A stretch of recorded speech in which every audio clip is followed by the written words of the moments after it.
Mi esposa declaró con soberbia que no estaba obligada a cocinar, limpiar ni mantener una relación real conmigo. Ese día entendí que, si ella renunciaba a ser mi compañera, yo también podía renunciar a sostenerle la vida, y le mostré, paso a paso, lo que ocurre cuando deja de ser mi prioridad. Soy Caleb, tengo 34 años, y antes de que todo se viniera abajo, yo también creí que nuestro matrimonio era sólido. Durante los primeros años realmente lo fue. Conocí a Mia gracias a unos amigos en Scottsdale. Era simpática, fácil de tratar, alguien con quien podías conversar sin sentir que estabas compitiendo. Conectamos rápido. Después de 2 años saliendo, nos casamos en una ceremonia sencilla. Mi familia la aceptó sin problemas y la suya también me recibió con los brazos abiertos. Nos mudamos a un departamento cómodo en Tempe. Adoptamos a Buddy, un perro rescatado que se volvió parte esencial de nuestra rutina. Yo tenía 27 años, ella 26. Ambos trabajábamos, ambos aportábamos, y al principio todo se repartía de forma bastante equilibrada. Recuerdo detalles que parecían pequeños, pero decían mucho. A veces me preparaba el almuerzo para llevar al trabajo, otras, dejaba notas en mi camioneta, no olvides comer, te quiero, maneja con cuidado. Pasábamos los sábados subiendo Camelback Mountain y luego íbamos por burritos de desayuno. Era esa sensación de estar remando hacia el mismo lado, de ser un equipo verdadero.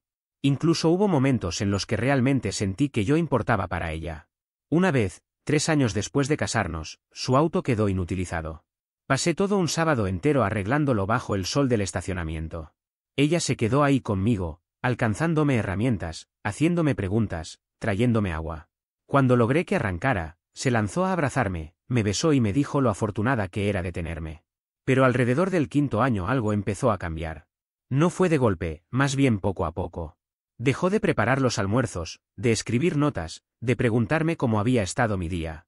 El teléfono comenzó a ocupar más espacio que nuestra relación. Las caminatas dejaron de ocurrir. Los burritos después de las caminatas también. Todo lo que antes hacíamos juntos simplemente se apagó. Por esa época, su amiga Kendra empezó a estar más presente. Se metió en la vida de Mia de una forma casi absorbente. Pasaron a tener noches de chicas cada semana, conversaciones privadas a las que yo no tenía acceso, y bromas internas en las que claramente yo no tenía lugar. Mia comenzó a repetir frases que yo sabía que no venían de ella, discursos sobre carga emocional, autonomía o no tener que ser la madre de nadie. Yo llevaba 7 años casado con ella, 7 años creyendo que ambos sosteníamos la relación. Pero de pronto parecía que yo hacía todo mientras ella observaba desde la banca. Una noche cualquiera, miércoles, si mal no recuerdo, llegué exhausto.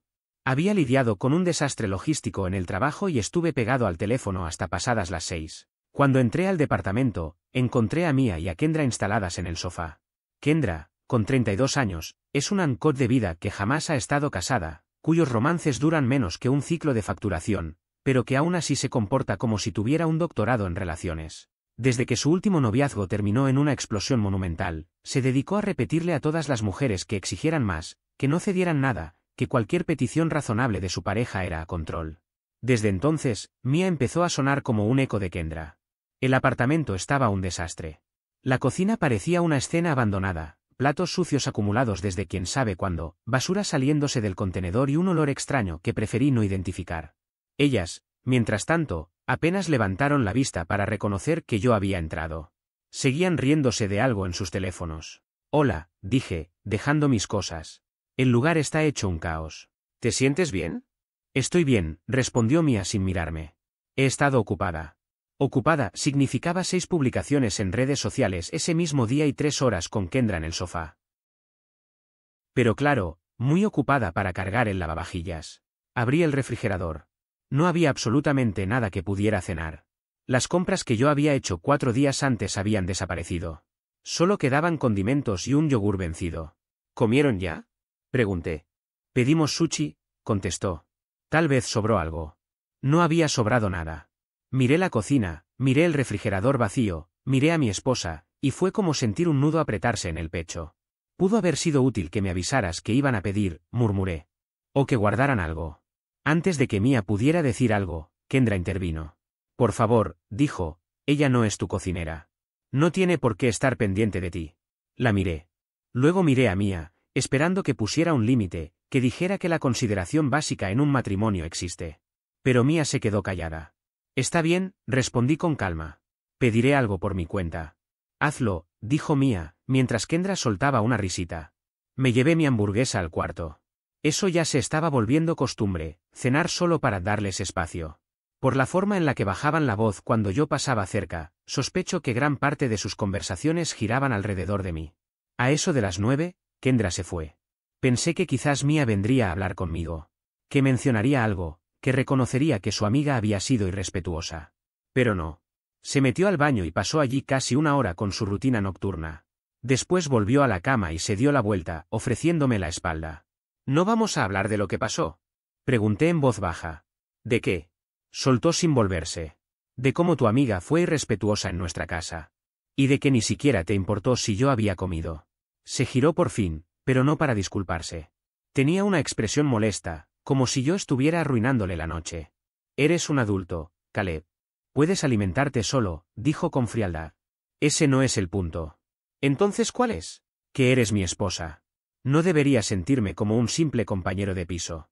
Se incorporó, claramente acumulando algo que llevaba tiempo queriendo decir. ¿Quieres saber qué pienso? Soltó. Pienso que esperas demasiado de mí. Pretendes que cocine, que limpie, que esté pendiente de ti todo el tiempo como si fueras un niño. Solo quiero que actúes como si de verdad te importara, respondí. Fue entonces cuando soltó la frase que lo cambió todo. No tengo por qué cocinar, ni limpiar, ni dormir contigo. Eso no define un matrimonio. Ese no es mi trabajo.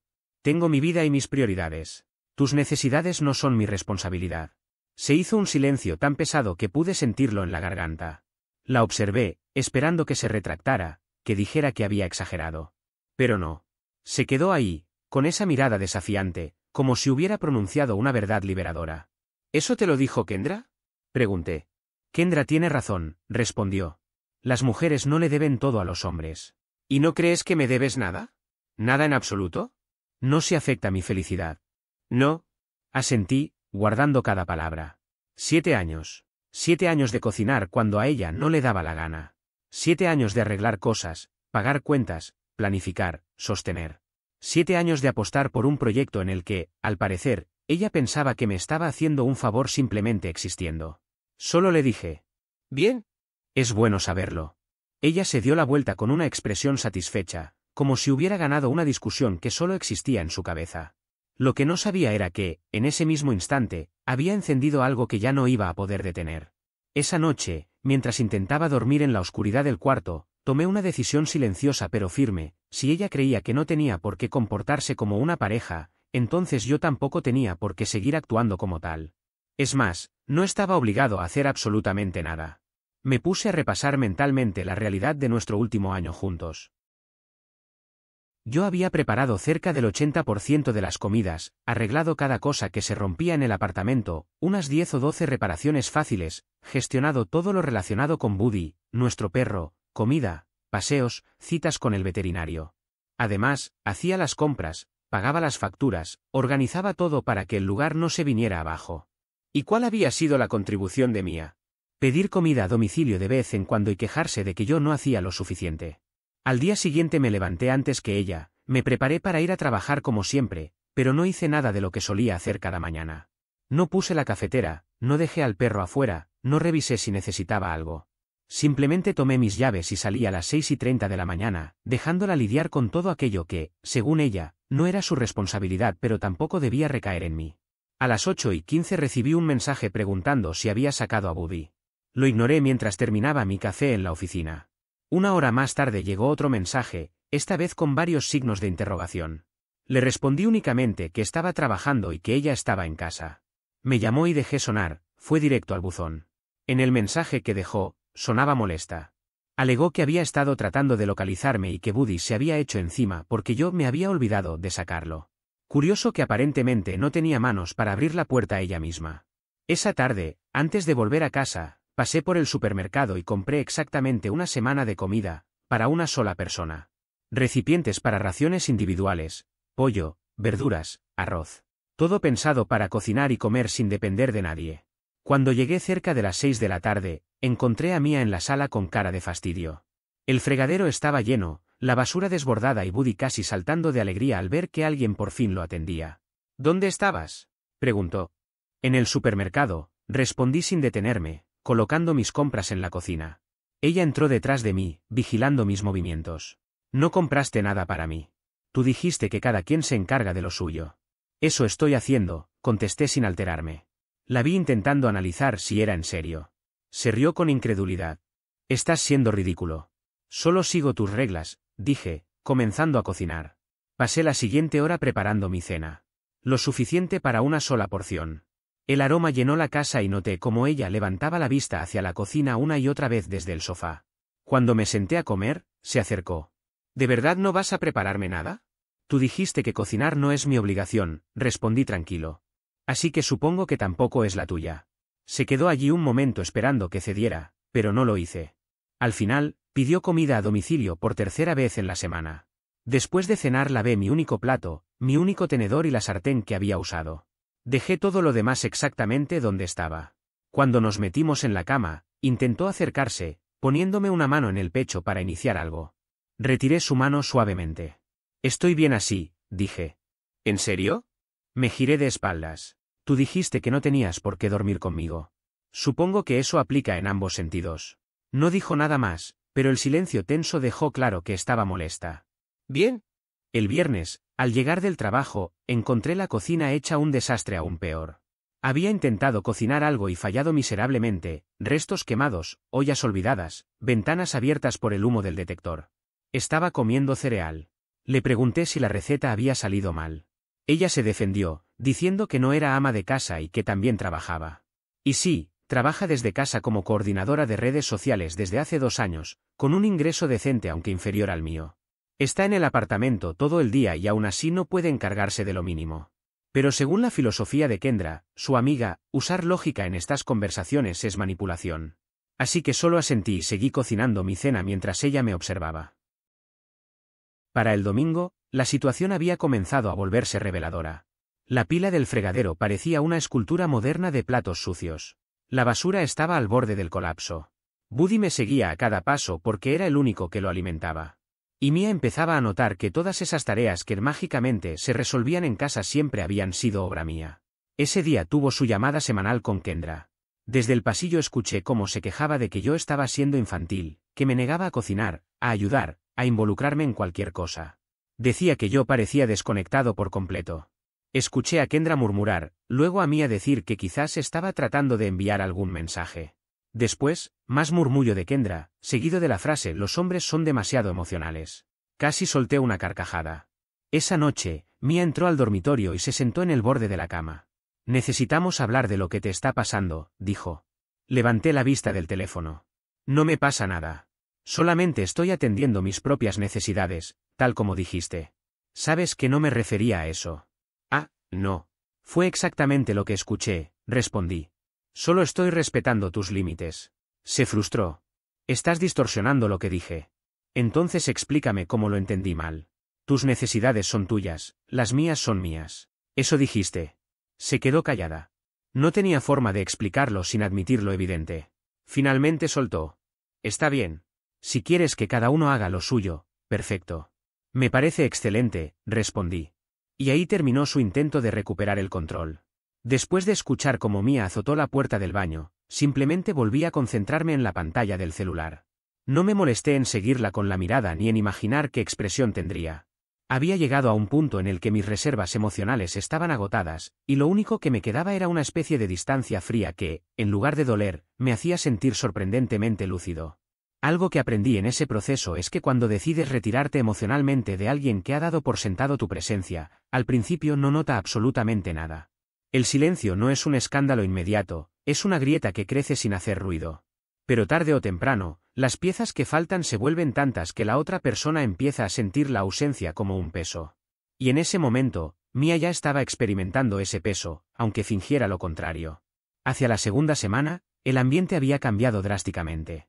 No solo la relación estaba fracturada, también el departamento reflejaba el deterioro.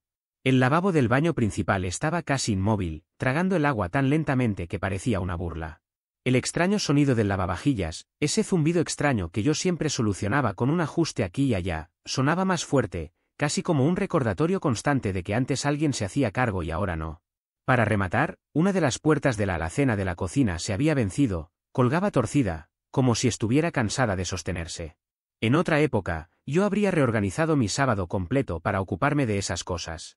Era el tipo de tareas que hacía sin siquiera pensarlo, como parte natural del día a día: arreglar, ajustar, limpiar, mantener todo funcionando en armonía. Pero ella me había dejado claro, con palabras, actitudes y silencios estratégicos, que mis aportes no eran necesarios ni valorados. Y cuando alguien te dice que no necesita nada de ti, quedarte callado no es castigo, es coherencia. Fue así como dejé de intervenir. Lo único que reparé fue el cabezal de la ducha del baño de visitas, que desde hacía semanas utilizaba como mi espacio personal. El otro baño quedó para ella y su independencia. Un solo comentario hizo sobre el tema. El lavabo no traga, dijo casi de pasada. ¿Así? Murmuré sin despegar mis ojos del portátil. ¡Qué mal! ¿No vas a arreglarlo? ¿Para qué? Porque tú siempre te encargas de esas cosas. Me encargaba, respondí. Antes, dijiste que no necesitabas que hiciera nada por ti, y aquí estoy, respetando tu deseo. La forma en la que me miró, como si de pronto yo fuera un desconocido hablando un dialecto recién inventado. ¿En serio vas a dejar que todo se venga abajo solo porque estás molesto? No estoy molesto. Solo estoy permitiendo que manejes tus propios problemas. Es lo que pediste. Al día siguiente apareció un técnico. Estuvo 20 minutos, hizo un par de ajustes, y se fue con $200 más en su cuenta. Cuando vi el cargo en la tarjeta de Mía, una sonrisa involuntaria se me escapó. Y hablando de tarjetas, el miércoles abrí una cuenta nueva. Transferí exactamente la mitad de los ahorros que compartíamos, redondeado al centavo, programé mi salario mensual para que desde ese momento se depositara en esa cuenta, y dejé la cuenta anterior a su nombre, con el dinero que le correspondía y sus ingresos habituales. Después llamé a la compañía de la tarjeta de crédito y pedí que retiraran mi nombre como usuario autorizado. Solicité una tarjeta para mí y no comenté nada. No tenía por qué. La información llega sola cuando debe llegar. El viernes, en pleno Target, su tarjeta fue rechazada. Mientras yo participaba en una videoconferencia, en mi teléfono aparecían notificaciones constantes, 6 llamadas perdidas, una docena de mensajes preguntando qué había hecho, porque su tarjeta no funcionaba, diciéndome que la llamara ya mismo. Lo que más me hizo reír fue cuando me acusó de abuso financiero. ¿Ella? La misma persona que llevaba años asentada sobre mi sueldo, con mis gastos cubriendo la mayor parte de nuestra vida mientras ella destinaba sus ingresos a viajes de amigas, bolsos caros y fines de semana sin responsabilidades. Durante el almuerzo la llamé. ¿Qué demonios hiciste? Soltó sin saludar. Separé nuestras finanzas, dije con calma. ¿Qué hiciste qué? Ahora cada uno administra su propio dinero. Tus entradas van a tu cuenta. Las mías a la mía. En la cuenta conjunta quedó tu parte de los ahorros. No tienes derecho. Lo tengo, y ya lo hice.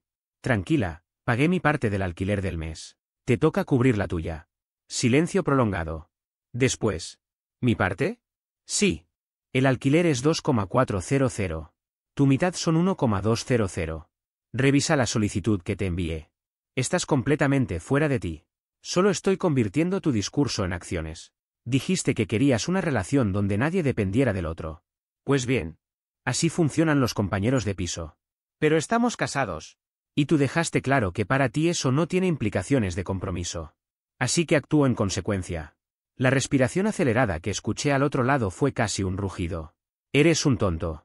Digamos que estoy aprendiendo rápido lo que significa igualdad, contesté. Colgué. La atmósfera esa noche era casi física, como un bloque de aire denso. Me esperaba en la sala, con los brazos cruzados, claramente ensayando un discurso que esperaba que yo recibiera con culpa. Tenemos que resolver esto ya. ¿Resolver qué exactamente? Pregunté con genuina curiosidad. Todo. Estás actuando sin sentido. Estoy actuando con más sentido que en mucho tiempo. Kendra dice. No me importa lo que diga Kendra, la interrumpí sin esfuerzo. Una God de vida eternamente sola no es precisamente la fuente más confiable para dar lecciones sobre compromiso. Lleva meses convenciéndote de que soy tu enemigo y tú se lo creíste porque te dio una excusa para dejar de esforzarte sin que te pesara la conciencia. No hables así de ella. ¿Y por qué no? Ella sí habla así de mí. Y sé perfectamente cómo se burlan cuando piensan que no lo escucho. Los chistes de que los hombres son incapaces, de que los esposos son como otro hijo más. ¿Quieres que siga? Por primera vez en mucho tiempo, la vi perder seguridad. Bajó la mirada apenas un segundo. Solo es charla entre amigas. Perfecto. Y lo mío es actuar según lo que aprendiste en esas charlas. Nada más.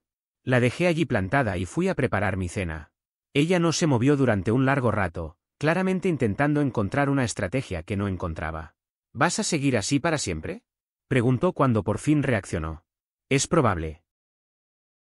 Así no van a mejorar las cosas. Exacto, respondí. ¿Se fue? 20 minutos después ya estaba al teléfono con Kendra, la voz cada vez más cargada de frustración y miedo. Cada queja que salía de su boca era algo que antes yo resolvía sin que ella lo supiera. Cada protesta era evidencia de que había construido su vida sobre la comodidad de mis esfuerzos. Esa noche intentó un último recurso. Se puso la lencería que le había regalado en Navidad y se acercó a mí en la cama, acariciando suavemente mi pierna. Yo aparté su mano sin dudar. «Podemos arreglar esto», susurró. «No me interesa». ¿De verdad vas a rechazarme? Me giré para mirarla directamente. Fuiste tú quien dijo que no tenía obligación de tener intimidad conmigo. Solo sigo tu regla. Es tu límite, no el mío. Se sonrojó, pero no de vergüenza, de rabia. Esto es absurdo. Esto es igualdad. Bienvenida. Durmió en el sofá. Yo dormí profundamente. La tercera semana trajo algo inesperado, la llamada de Grace, la hermana de Mía. Nunca se comunicaba conmigo directamente. Era 4 años mayor que Mía, divorciada, madre de 2 hijos y siempre había sido amable, pero nunca cercana. Me preguntó si todo estaba bien entre nosotros. Le dije que sí, que todo estaba bajo control. Le devolví la pregunta, queriendo saber por qué lo decía. Grace dudó antes de responder que Mía estaba muy alterada, que había mencionado que estábamos teniendo problemas. Quise saber exactamente qué había dicho. «Que estás distante, que no ayudas en la casa, que no hablas», respondió. Solté una carcajada pequeña e inevitable. Esa es una forma interesante de describirlo, admití. Grace quería escuchar mi versión. Se la di sin suavizar nada. Mía declaró que no debía cocinar, limpiar ni tener intimidad conmigo. Yo simplemente dejé de hacer esas cosas por ella, haciéndole ver que todo lo que daba por automático era en realidad resultado de mi trabajo silencioso. Grace guardó silencio unos segundos. Luego suspiró profundamente y murmuró un solo nombre. «Kendra». Asentí con un «sí, entiendo». Grace me comentó que esa mujer era pura negatividad, que llevaba meses advirtiéndole a Mía que dejara de escucharla porque solo le llenaba la cabeza de ideas que no le ayudaban en nada. Me preguntó qué pensaba hacer yo con todo este desastre. Conversamos un rato más, su tono fue comprensivo, sin presionar, solo dejando claro que, si necesitaba algo, podía contar con ella. Era la primera vez que alguien del círculo de Mía mostraba un apoyo real hacia mí. Ese fin de semana teníamos programado asistir al cumpleaños de una compañera de trabajo de Mía. Había confirmado mi asistencia meses atrás, antes de que todo se viniera abajo. Consideré cancelar, pero al final decidí que sería más útil ir. Quería ver cómo manejaba Mía explicar nuestra situación delante de sus amistades. Tal vez observar cómo se desenvolvía en público me diera claridad. La reunión era en un bar con terraza. Llegamos por separado, le dije que tenía que hacer unos mandados antes. Cuando finalmente llegué, Mía ya estaba instalada entre varias colegas, riendo y conversando como si nada pasara. A su lado, por supuesto, estaba Kendra. Esa mujer parecía detectar conflictos desde kilómetros de distancia y siempre aparecía justo cuando había algo que alimentar. Tomé una bebida y me quedé conversando con un par de compañeros de Mía que ya conocía. Hablamos de deportes, del trabajo, de cosas sin importancia. Pero, de vez en cuando, notaba la mirada de Mía, fija en mí, como si se preguntara por qué no estaba a su lado, dándole la atención de siempre. «Lo siento, querida, esos tiempos terminaron». En algún momento Kendra se acercó. Fue un movimiento audaz de su parte. «Viniste», comentó, y lo dijo como si le sorprendiera de verdad. «No me lo perdería», respondí con calma. Bebió un sorbo de vino y añadió con un aire moralista. «El matrimonio es apoyo mutuo. Una verdadera asociación. Ambos deben sostenerse». Tuve que contener la risa. «Interesante que digas eso», contesté. «Te he escuchado decirle a Mía durante meses que no me debe nada, que esperar que contribuya a la relación es opresivo. Pero ahora que ella recibe exactamente la misma energía que ha estado dando, ¿de repente es un problema?» Su expresión se endureció. «Estás manipulando la situación». «No», respondí. «Solo estoy siendo coherente». Se marchó sin decir nada más. Yo sonreí. Poco después, uno de los compañeros de Mía, Colby, con quien había hablado al principio, se acercó. «Sonó tenso eso», comentó. «¿Estás bien?» «Sí», dije. Solo aclarando algunas ideas equivocadas. Él asintió y cambió de tema hacia el partido de los Suns, aunque estaba claro que había notado la incomodidad del ambiente. El resto de la noche se volvió un nudo de silencios raros. Mía intentaba actuar como si todo estuviera perfecto, pero quienes estaban alrededor percibían que algo no encajaba. Cuando ella decidió irse, lo hizo sola. Yo me quedé una hora más, solo para dejar claro que mi mundo ya no giraba en torno a ella. Al llegar a casa, la encontré esperándome en la sala. Me avergonzaste esta noche, soltó en cuanto crucé la puerta. ¿Cómo? Pregunté. Casi no hablaste conmigo. Discutiste con Kendra. Todo el mundo notó que algo está mal. Algo está mal, respondí. Simplemente ya no finjo. ¿O es que no parecemos dos personas que se odian? Aquello la frenó. Me miró fijamente, y por primera vez, vi algo diferente al enojo. Había miedo, o quizá una comprensión tardía. No te odio, dijo con voz baja. No, no me odias, respondí. Solo que no me respetas, no valoras lo que hago ni te importa lo que necesito. Pero sí, odio no hay. Algo es algo. No tuvo una palabra más que decir. Durante los días siguientes, la rutina se volvió repetitiva, yo cumplía con mis responsabilidades, y ella con las suyas, o al menos lo intentaba. Comenzó a tropezar con pequeñas cosas que jamás había tenido que manejar.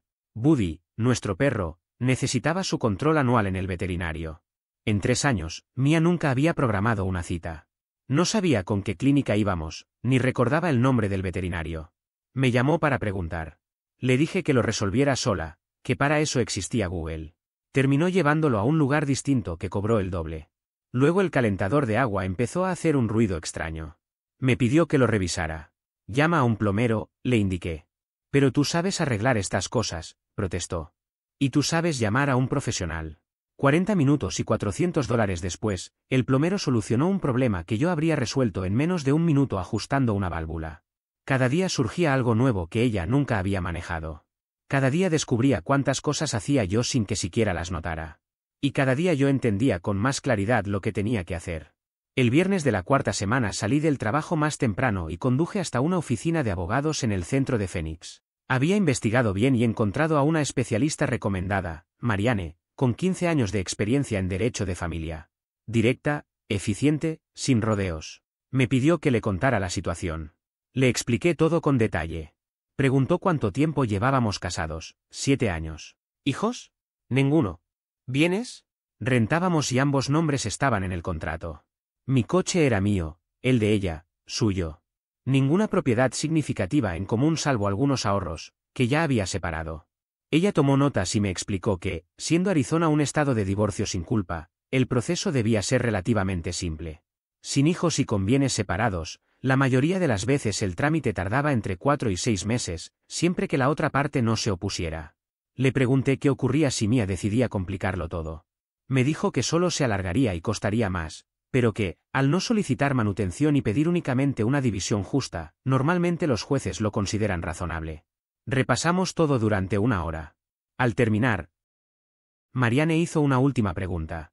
¿Estás seguro de que quieres seguir adelante? Una vez que iniciemos el proceso, no es fácil echarse atrás. Lo estaba.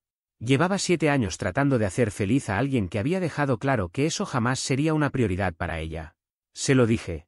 Marianne asintió y comenzó a preparar los documentos. Salí de la oficina sintiéndome más ligero que en mucho tiempo.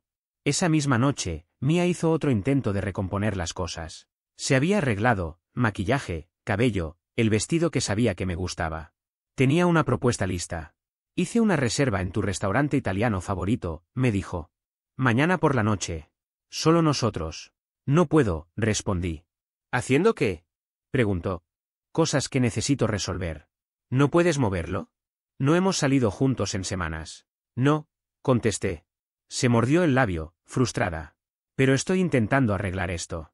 Estás intentando porque recién ahora te das cuenta de lo que tenías, no porque hayas cambiado tu postura o entendido mis necesidades. No tuvo cómo responder a eso.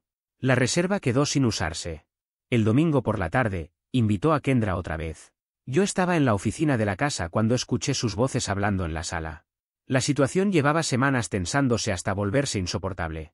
Desde mi despacho, podía escuchar la conversación entre Mia y Kendra con una claridad que me resultaba casi dolorosa.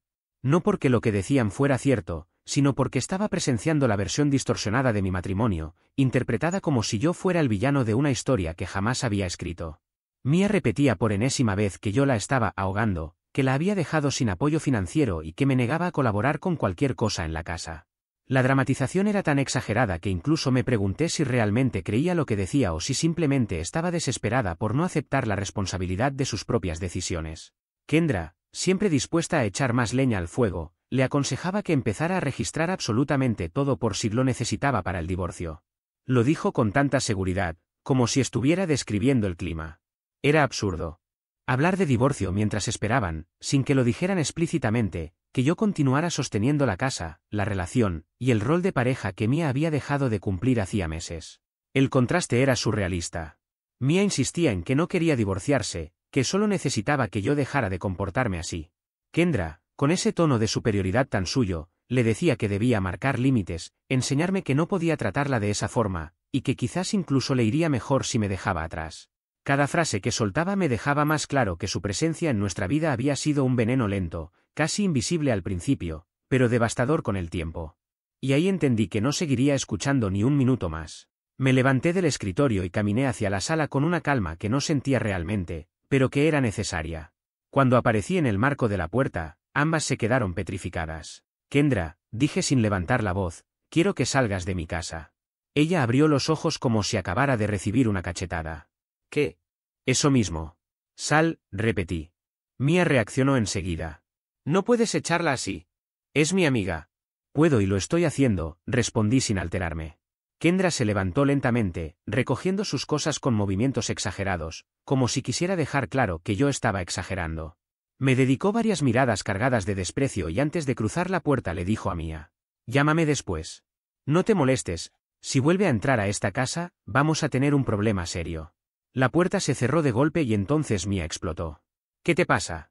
Ella me estaba ayudando. Tú eres el que está destruyendo todo. Es veneno, Mia, respondí.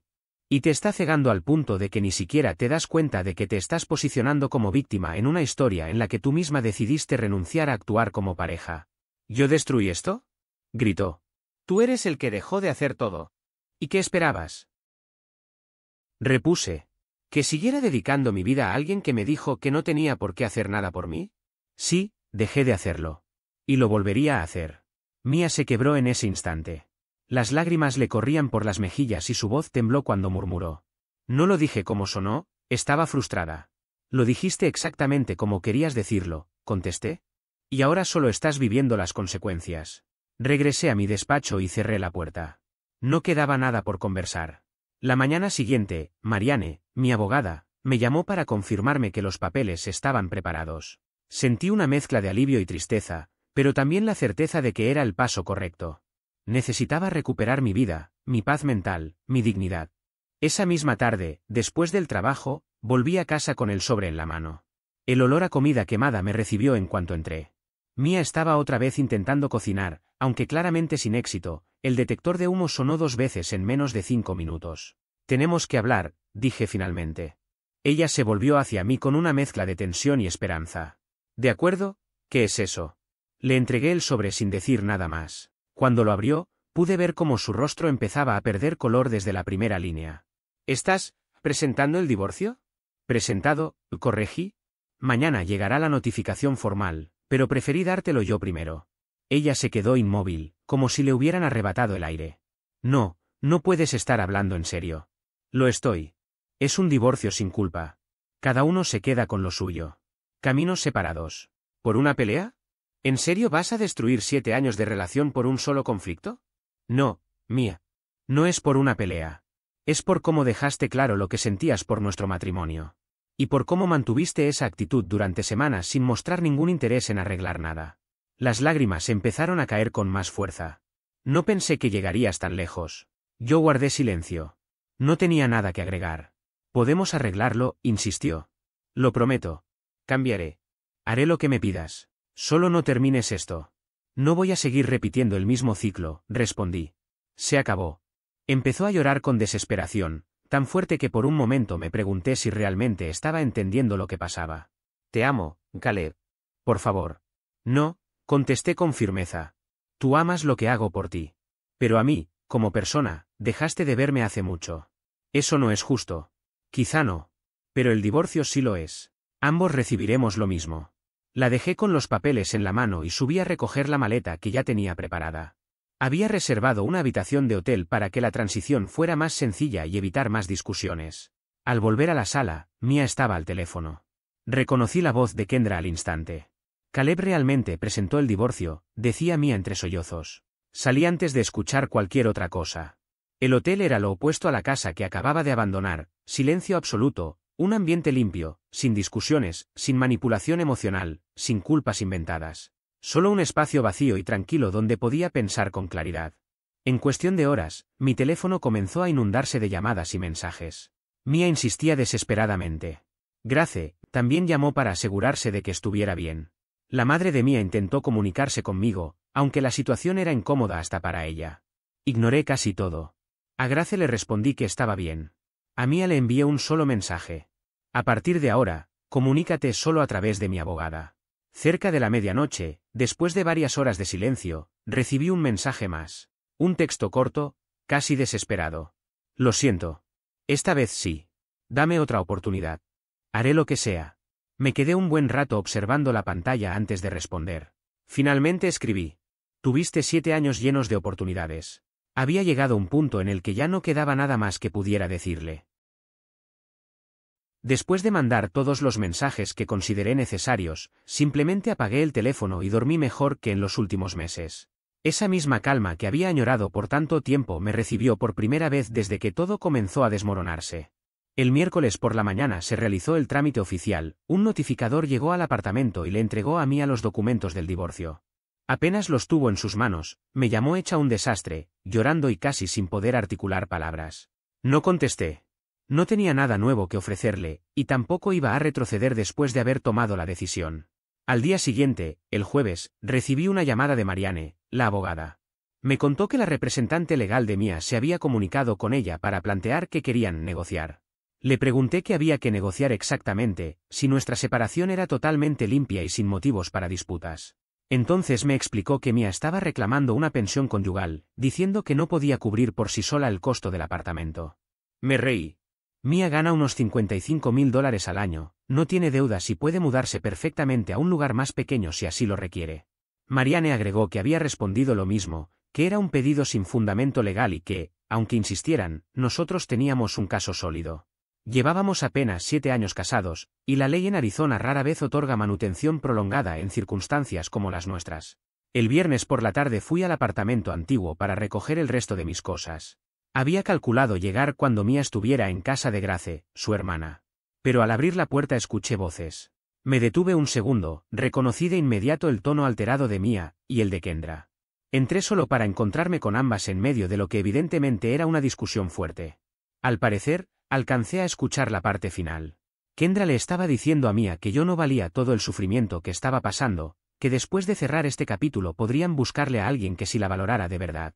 De inmediato Mia le contestó que hablar de valoración era irónico viniendo de ella, porque durante años yo había estado dándole todo lo que necesitaba, y fue precisamente Kendra quien la convenció de que no era suficiente.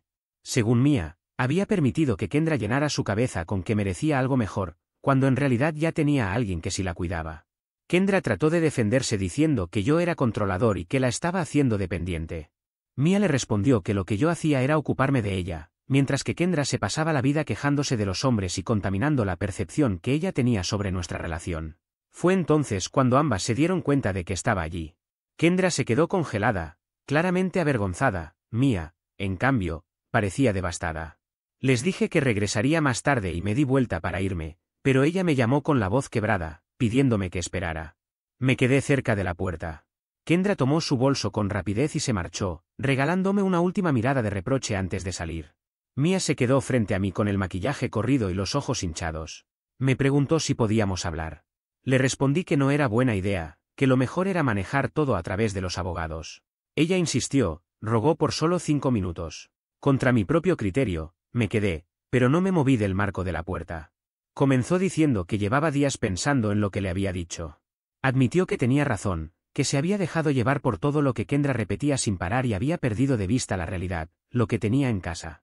Yo no dije nada, preferí escucharla, ver hasta dónde quería llegar. Continuó diciendo que sabía que no podía deshacer lo que ya había dicho ni borrar la manera en que me trató.